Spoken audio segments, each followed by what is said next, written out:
장학사님께서 먼저 와 계셨군요. 옥천원교육청 남준규 장학사님께서 여러분께 후율당에 대한 자세한 말씀을 해주시기에 오셨어요. 안녕하세요. 여러분 정말 반갑습니다.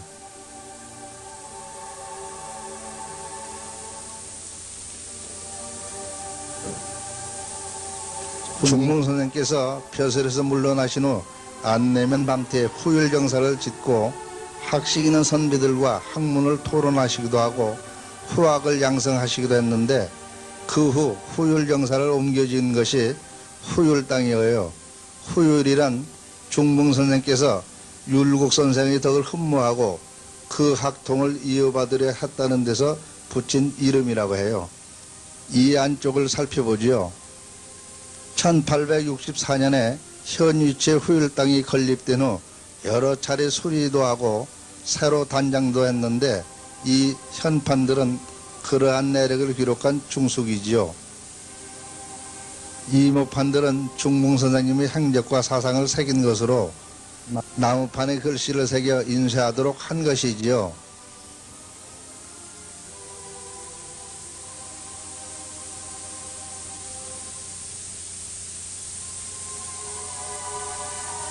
장학사님, 이 판들은 무엇이에요?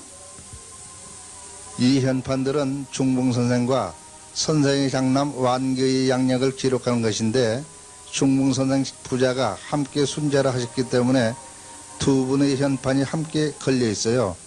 옛말에 충신문에 효자 나고 효자문에 충신 난다 했듯이 중봉 선생님 부자의 효성은 정말 지극하셨어요.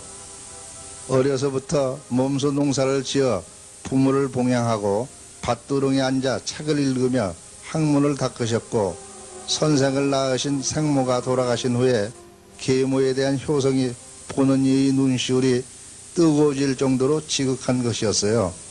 선생께서 보은 현감을 자청하신 것도 어머님을 봉양하기 위한 것이었으니 중봉 선생님의 효행과 충성심은 언제나 한결같으신 것이었지요. 선생께서 지극한 효성을 다하셨듯이 선생의 장남 완기도 선생을 모시고 전장을 누비었고 최후의 금산전투에서는 중봉 선생께서 지휘하시는 의병 부대가 위기에 처하자 자신이 의병의 대장으로 가장하여 적의 집중 공격을 받으며 끝까지 아버지 중봉 조원 선생을 구하고자 했던 것이지요. 효를 백행의 근본이라 했듯이 충효를 삶의 근본으로 하신 선생이기에 조국의 기꺼이 목숨을 바칠 수 있는 700의사들이 모였던 것이지요.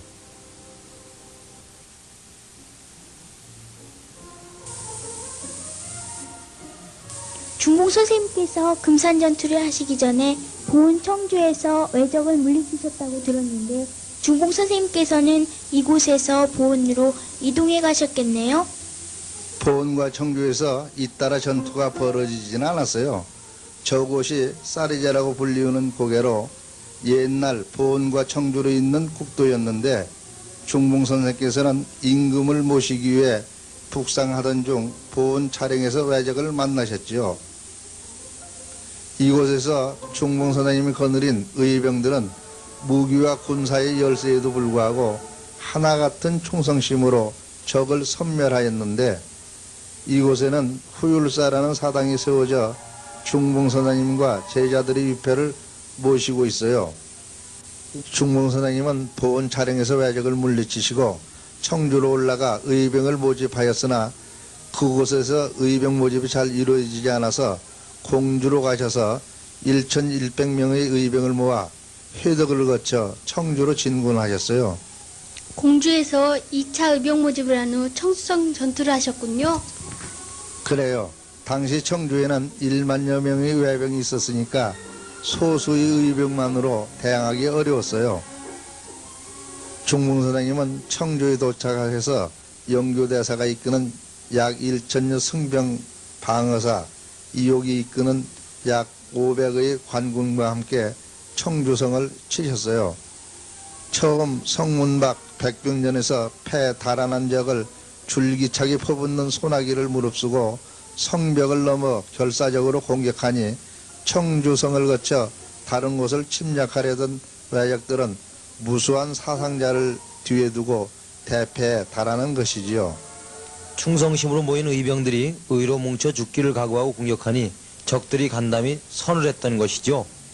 중봉 선생님이 지휘하신 의병들은 충성심으로 뭉쳐 스스로 조국을 지키기 위해 일어선 군대라서 두려움이나 물러섬 없이 전투에 임했기 때문에 무기와 병력의 열세에도 불구하고 그 많은 적을 무찌를 수 있었어요. 많은 적을 향해 돌격하는 장면을 생각하면 저절로 두 주먹에 힘이 넘친 것 같아요. 저도 그때 태어났다면 이 주먹으로 적장을 때려 눕혔을 텐데.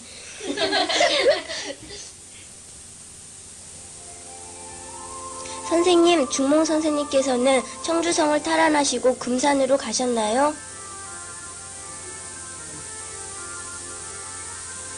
처음엔 북상하여 임금을 모시고자 했으나 금산에 왜적이 집결하여 호남이 위협을 받게 되니 우선 금산의 왜적을 물리치고자 금산으로 가셨어요. 선생님, 이제 700호초로 가지요. 자, 그러면 700의 총이 있는 금산으로 가볼까요? 예.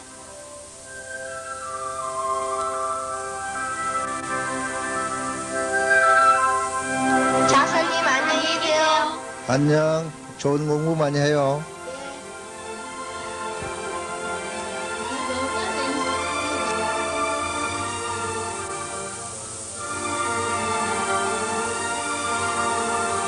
선생님, 중봉 선생님께서는 의병을 일으키시기 전에 어떤 일들을 하셨어요? 참 좋은 질문을 했어요.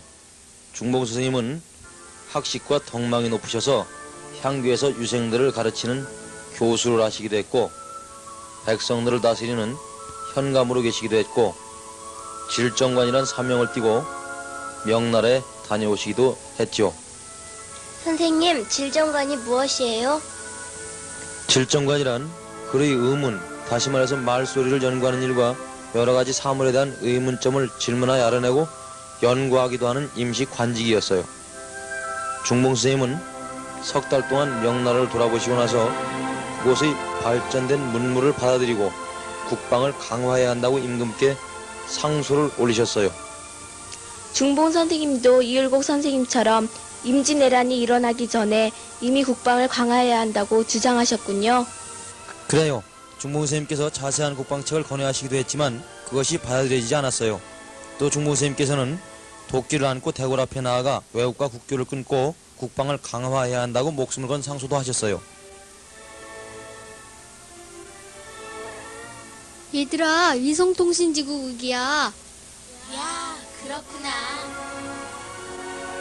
저 위성통신지국의 선 위치가 중봉 선생님이 외적과 싸우다 순절하신 연곤평이어요. 그 당시 정부의 어두워 외적의 침입을 대비하지 못했음을 안타까워하는 듯 최신 통신시설인 위성통신지국이 저곳에 건설되었어요.